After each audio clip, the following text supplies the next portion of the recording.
how's it going? Welcome to today's episode of Quota. I'm Javier Garza Jr. Let's get started. Today's quote goes like this: "You are the product of your imagination.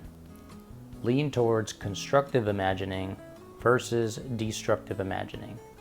Dr. Maxwell Maltz. The product of your imagination. What that says to me is that anything that you imagine, you are or you become. You know, kids have a lot of imagination. They're very creative, and it almost seems like they have an infinite amount of imagination. A lot of the things that they imagine are being a superhero or flying or just like really fun, off the wall, like awesome stuff. And you can just tell by the way that they are that. They feel like superheroes sometimes. They feel like they can fly. They feel like they can do anything, really. Adults, we have imagination too. Ours just is a little bit different. The more we understand how the world works, the more we understand how the universe works, our imagination tends to almost kind of like focus.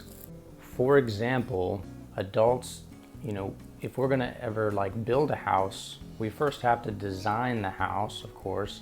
So you need imagination to design anything and then to create or build it. So anything that we imagine, we turn it into a reality. So that makes sense. You are the product of your imagination. The next sentence says, lean towards constructive imagining versus destructive imagining. Well, constructive versus destructive. One of them is beneficial and it almost builds, like construction, constructive, it's something that builds up. The other one is destructive, destruction, to tear down. So if you're using your imagination destructively to destroy, you're always in doubt and you're worrying about things. And you're always asking yourself, well, what if something bad happened? And by asking those questions, you're actually using your imagination to envision something bad happening. And then what ends up happening? Something bad. So that's just one example of one way you can use your imagination destructively. The other is constructively. What's an example of constructive imagining? Planning, designing, preparation to, any kind of, to be prepared for something. Another one is envisioning a brighter future or a brighter tomorrow. For me, one of the biggest things that helps for me to do that is setting goals.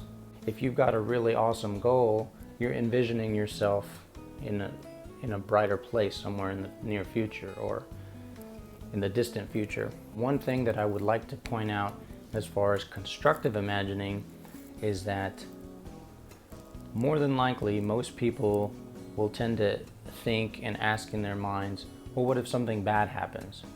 Rarely will you find somebody that says, what if something good happens?